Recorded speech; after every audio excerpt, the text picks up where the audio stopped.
Welcome to Hardwood Handicappers with Zach Cohen, right here on VSiN, the sports betting network.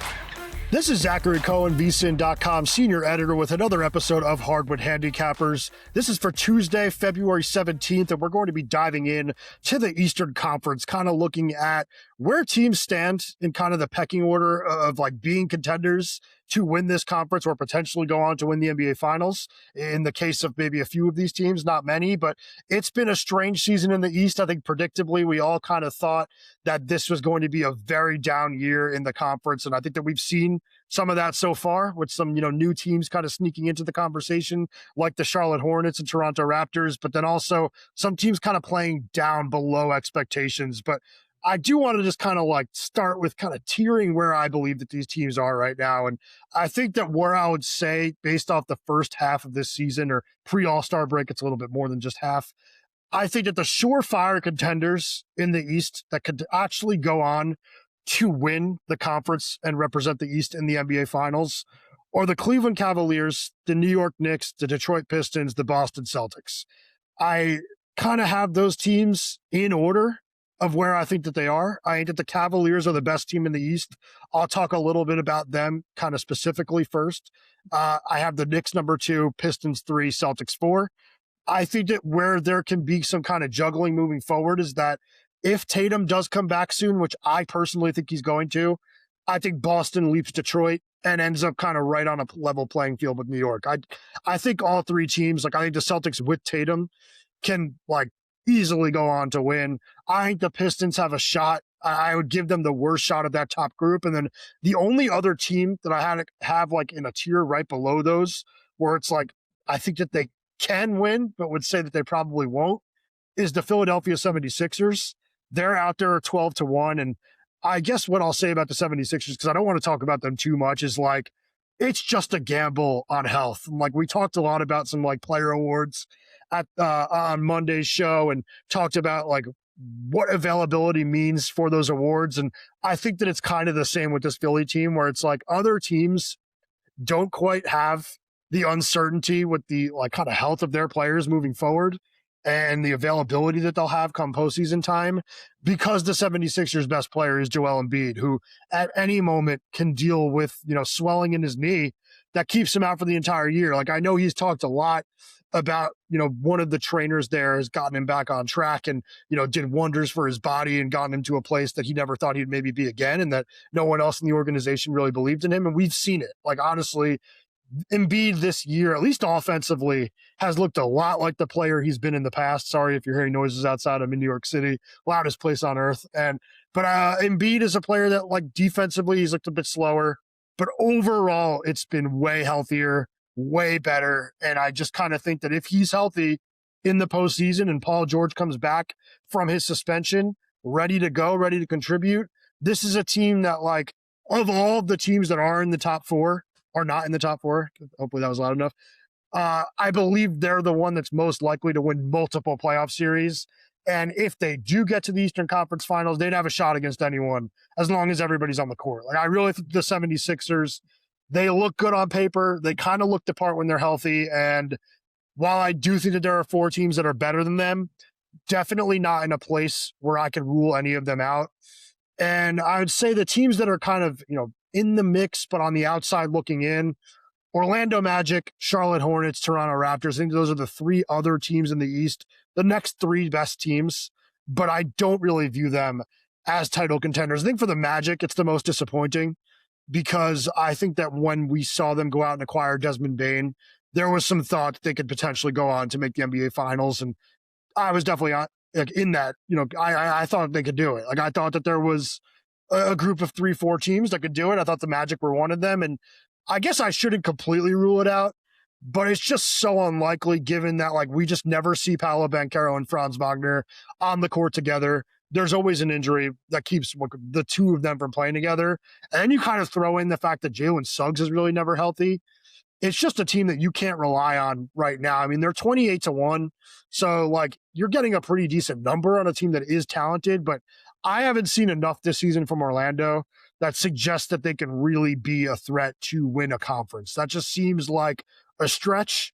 Maybe like this is something we'll talk about again closer to the playoffs and we get 3-4 weeks of Banchero and Wagner together and the chemistry is kind of found in a way that we haven't seen it before, because this team is good. Like the players on this roster are good. And Anthony Black is a player that I think has kind of emerged as their guard of the future, like in a way that like I think that makes Jalen Suggs expendable, honestly. I know that Suggs is like the leader of this team, a dog defensively, a good shooter, but would not be opposed to trading Suggs for a better fit if you're Orlando in the offseason. But yeah, I just kind of think that this is a team that needs to play a lot more together in order for me to really buy into them being contenders.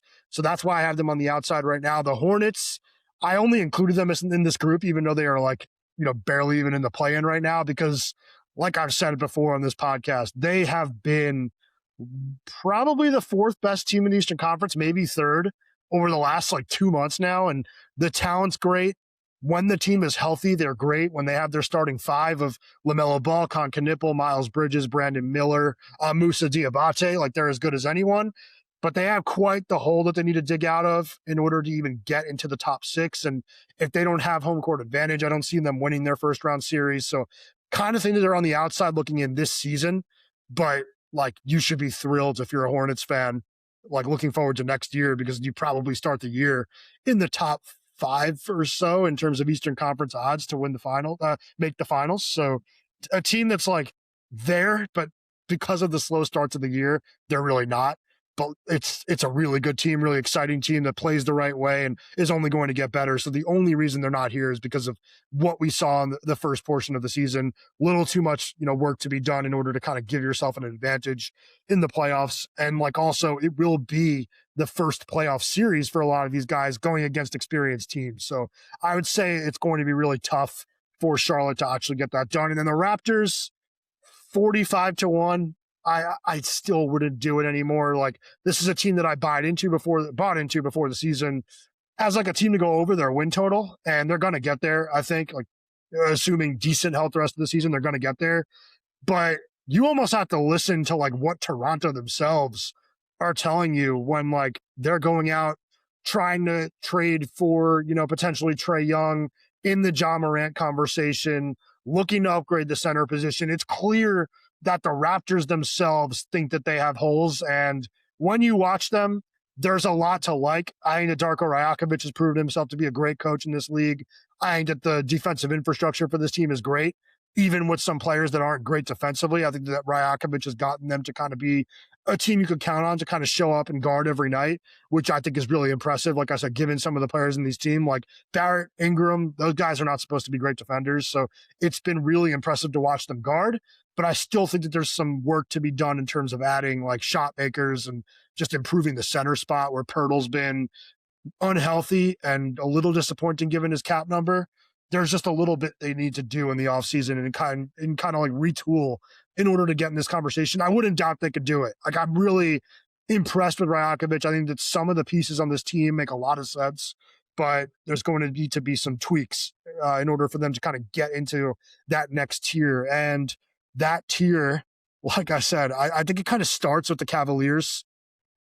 That's the team that I think is going to end up winning the Eastern Conference. And I've kind of talked myself into them being a team that could win the title as well. So 13-1, which is out there for them to win the title. I think it's kind of worth like a nibble, to be honest. I mean, this team has won 10 of the last 11 games. They're 2-0 with James Harden in the lineup. One of those wins was a road win over Denver. And granted, like Denver's beaten up right now, but Cleveland's not 100% healthy either. Like we have not seen Mobley and Harden yet, but still 126 points per 100 with Harden in the 2 games they played with him. That would be the best number in the league over the course of the entire season.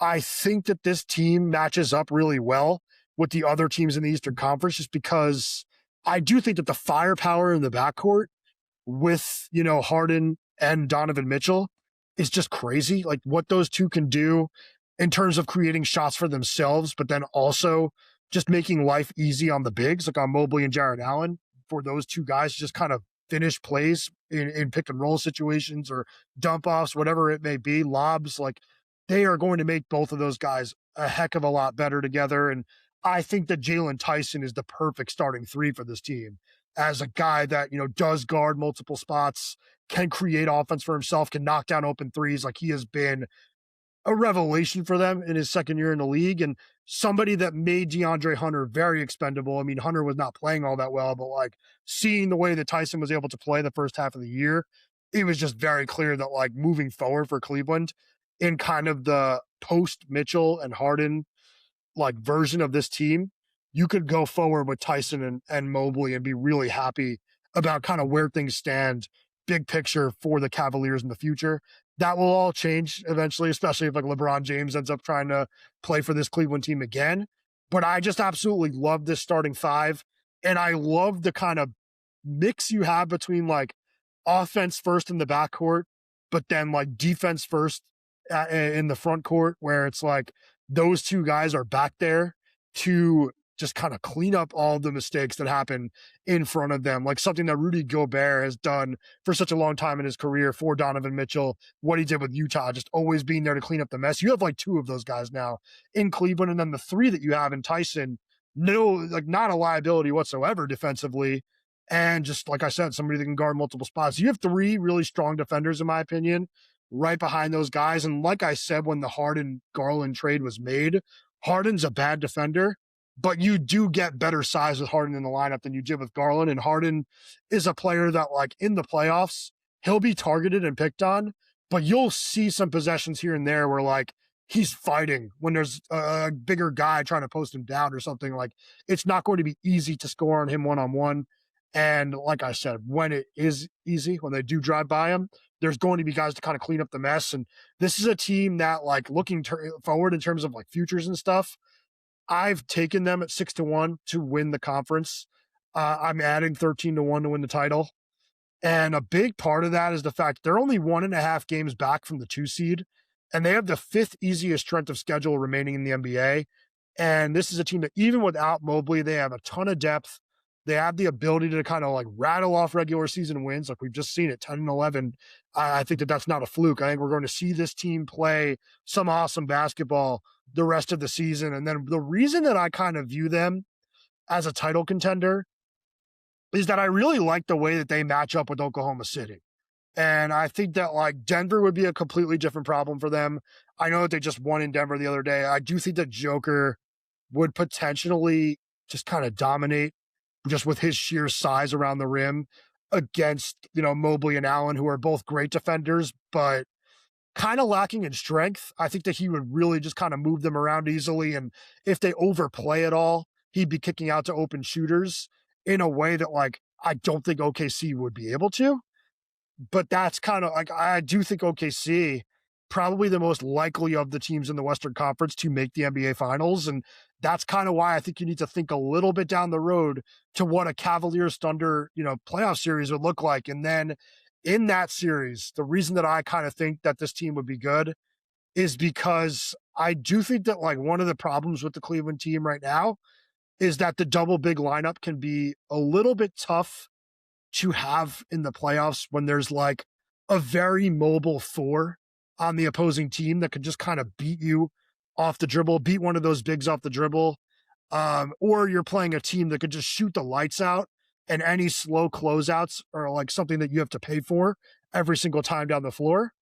I think with OKC, as we've seen with San Antonio throughout the course of the season, you could kind of force them to make some jumpers. And if they're not doing it, you could beat them.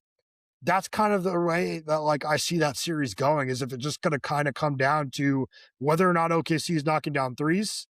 And if they kind of like play into that by like playing McCain more or something, who they just acquired. I don't know what that rotation is going to look like when everybody's healthy. But if it is McCain that plays like a little bit more in the playoffs when like they desperately need shooting, then you're talking about like really being stretched defensively, guarding that backcourt of Harden and Mitchell. So it's just going to be, like I said, like that Spurs matchup or the Thunder, where it's, you could do a pretty good job of guarding this team by just kind of forcing them to make shots, forcing Caruso, Dort, these players to just knock down open threes. And it's just not always going to happen. It'll happen more likely when they're playing in OKC as opposed to playing on the road.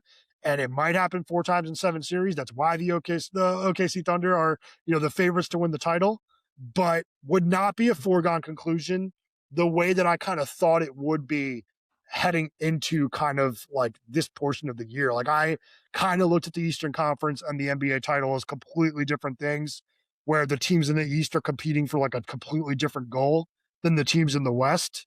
Now I really think that like the Cavaliers, if they are the team that represents the East and they go up against the Thunder, I think we're going to get an awesome, awesome series. So I think Cleveland's a buy at 13-1. I really do. So that's kind of what I wanted to say about them. If you're looking to sharpen your edge this NBA season, VSiN Pro is where to start. Get advanced analytics, player prop projections, and expert insights used by serious bettors every day. Try it out for only $9.99 for your first month and see what smart bettors are using to beat the books. Head to vsin.com/subscribe and check out all the subscription options. The next team that I think has to be talked about, and we've done a little bit of this on this podcast, is the Boston Celtics.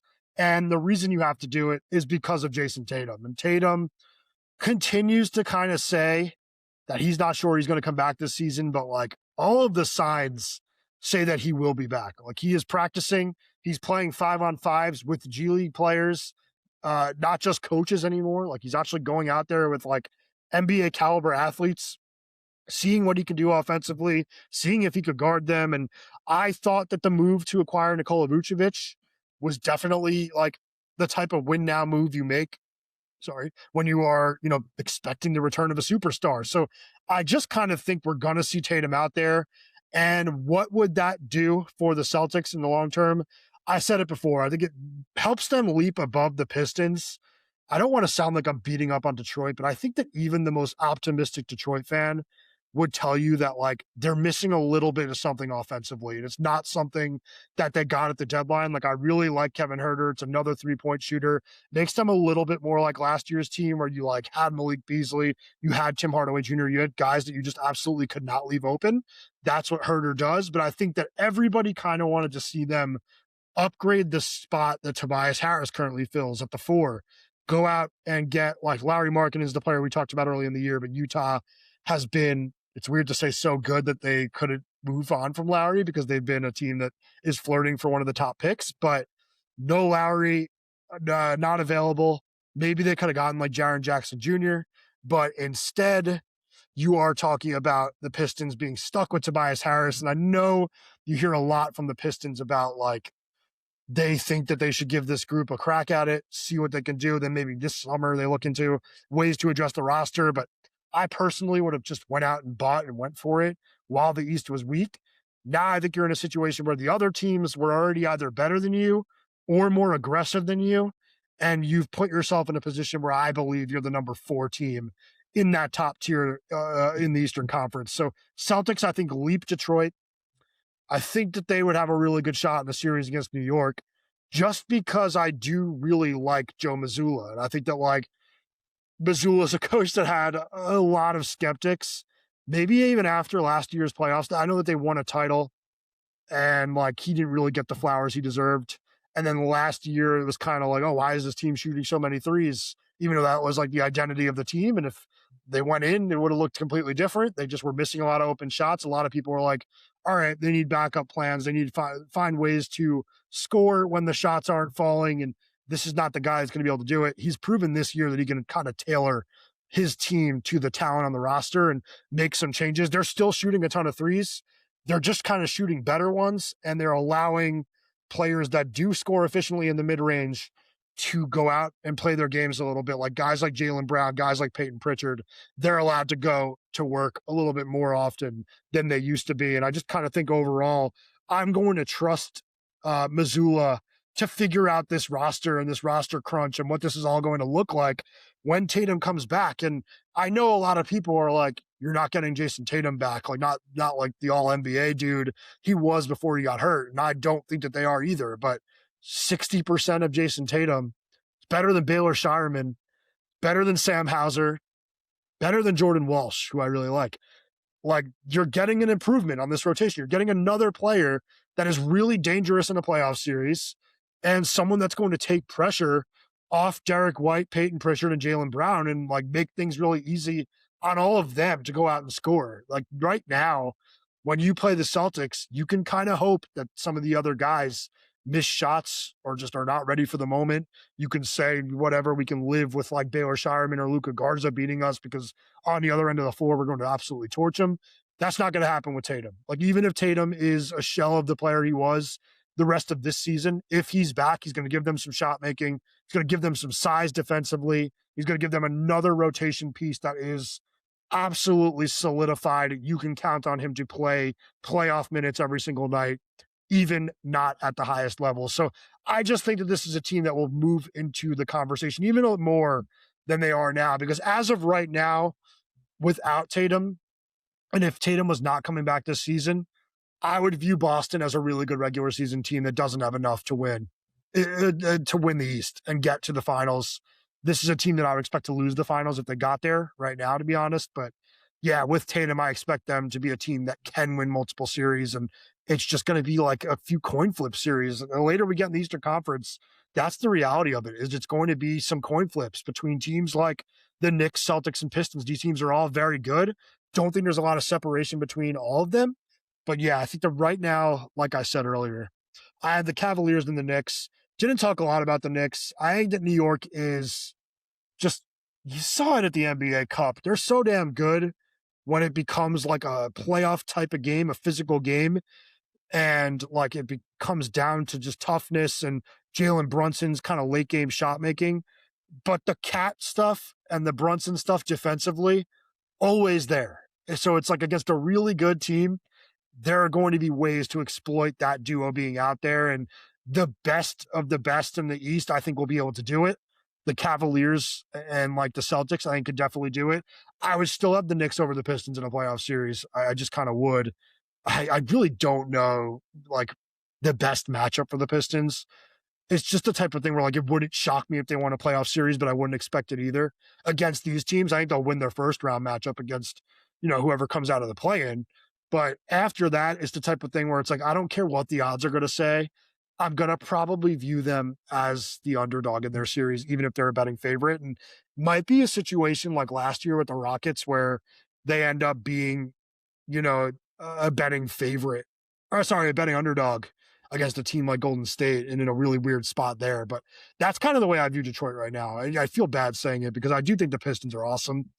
Been a great regular season team. I just kind of think that there's something missing a little bit.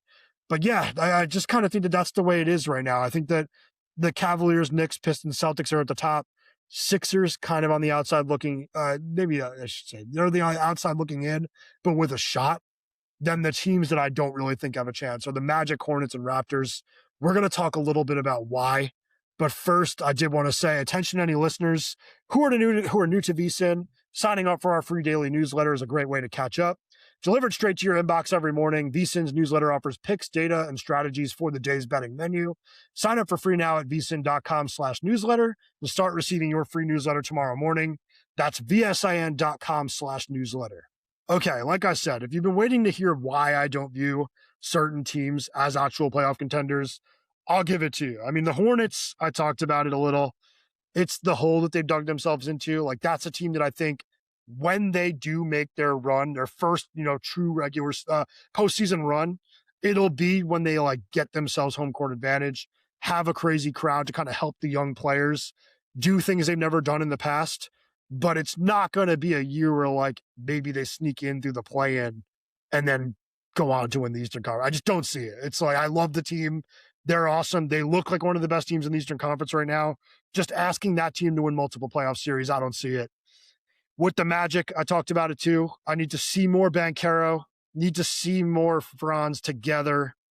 Jalen Suggs needs to stay on the floor, and offensively, the team just needs to be better. Like, they acquired Desmond Bane thinking that he would be the missing piece this year, and Bane has been what they've expected. Like, he's averaging close to 20 points per game, 19.6 on the year, 4.2 assists per game, shooting pretty solid percentages, 47, 37, 93 are his shooting splits. Like, that's not that far off from like 50, 40, 90.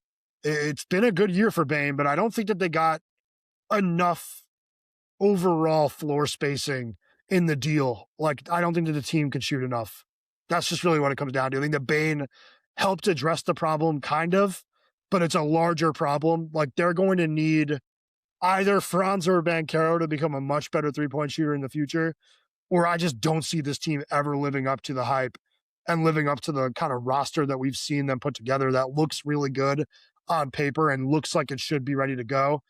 I don't see it until there's just a few more reliable 3-point shooters in this team, and until they're a little bit healthier, until Banchero, like personally, becomes a little bit better within the team concept offensively and starts to give more of an F defensively. I just don't see it right now. I mean, it's a long enough number that if you told me like, we were hanging out, you're like, oh, I took the Magic 28-1. I figured it was worth the flyer. I'd be like, yeah, I don't hate that. But I just don't see it, and I don't want to take it, even though I'm like already actually on this team from earlier in the year at like 45-1 because I jumped on it right when the Bane trade happened and thought it was going to be a great number because I really thought this team would be top 4 in the East, but they're not there. And the Raptors, I've talked about it too. It's just not there yet. It might be in the future because I do think that they're trending forward in the right direction. Thought it was weird what happened with Masai Ujiri. Like, I really thought that guy was awesome when it came to team building and forced him out, kind of brought in the guy that worked under him, was a part of the team and the overall building of this roster, but a little bit different. But they wanted Ujiri out, and I still kind of believe in the overall vision.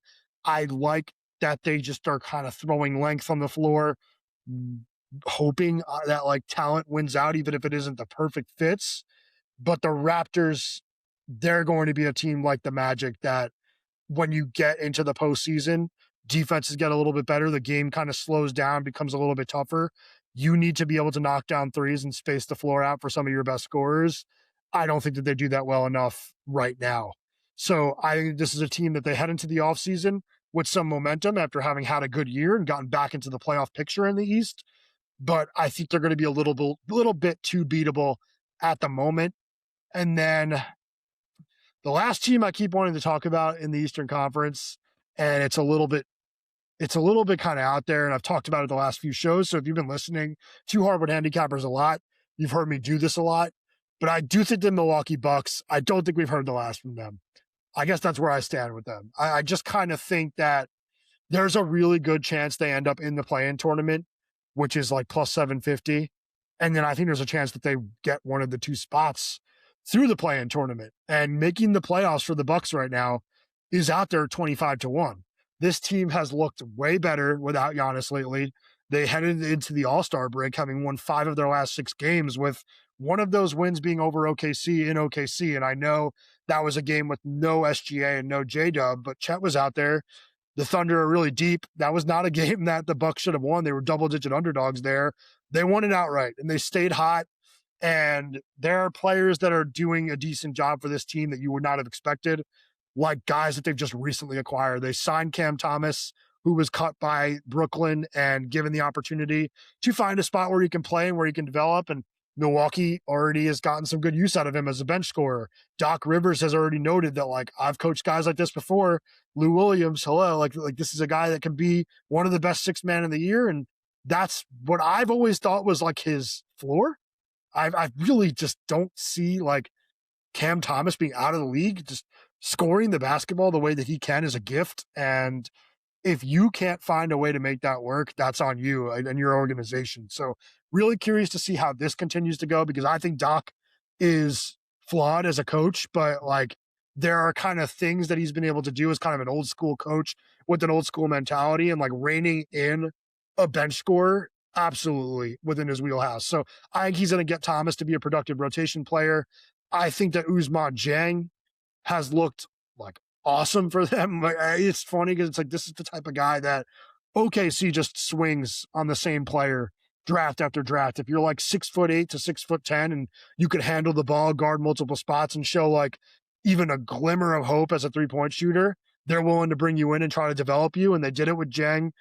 Didn't work out, but like, I don't know if it didn't work out because they didn't view him as a good player or think that he could be a good player. It's just, they're so deep on the wing with players that are very similar that they never really were able to commit to giving him time. But now all of a sudden the Bucks, who have Giannis out for another couple games, if they do bring him back, that's really the conversation with Milwaukee. It's, will they be willing to bring an injured Giannis back or not? If they do, great. And that's why I think this team is like a playoff contender, because if Giannis comes back, all of a sudden, I think you're talking about a team that has 7-8 guys that are like playoff caliber players. But if not, at least in the meantime, while he's out, is what I'm trying to say, is that Jang has opportunities to play, and I don't think he's going to vanish from this rotation all of a sudden when Giannis comes back. But what I'm saying here is that, like, there's more chances for him to become the player he was supposed to be in Milwaukee. And the early returns so far, it's been like 3 games, but he's had 2 really strong ones, and I really like the way he looks, just like based on like the eye test. I think he could be a really strong player. So I think this team is just as good as the other teams in the play-in, and I said it all year that I didn't think it was crazy that Giannis would be able to win a playoff series or 2 with this roster. Winning enough to get to the NBA Finals, really hard to believe in that happening. So I'm not going crazy there, but you get enough of like a long-term value and crazy long shot odds on them just to make the playoffs. So that's where I'm going with it. I have this team to make the playoffs at 25-1. I have them to make the play-in plus 750. I think that they're going to end up taking the Hawks spot. That's where I think it's going to end up landing. So that's the way I'm viewing the Eastern Conference right now. Again, I said it last show, I'll say it again.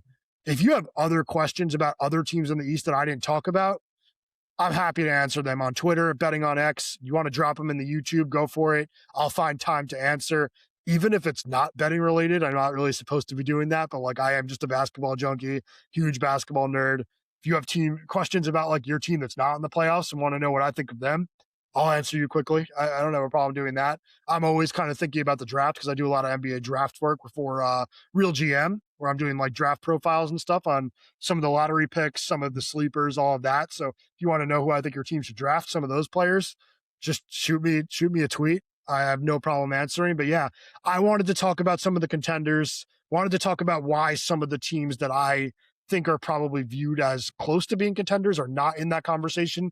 Didn't even mention the Heat, to be honest, because there's not even close to a conversation in my opinion. But yeah, if that's one of the teams you want me to answer, we could do a little bit of Heat talk on another show. Don't mind doing that. But yeah, it was wanted to talk about where I think the pecking order is in the East, why I think that there's some value on the Bucks, and then talk a little bit about the why some of these other teams might have trouble in the conference. But yeah, Eastern Conference catch up, some thoughts on the future.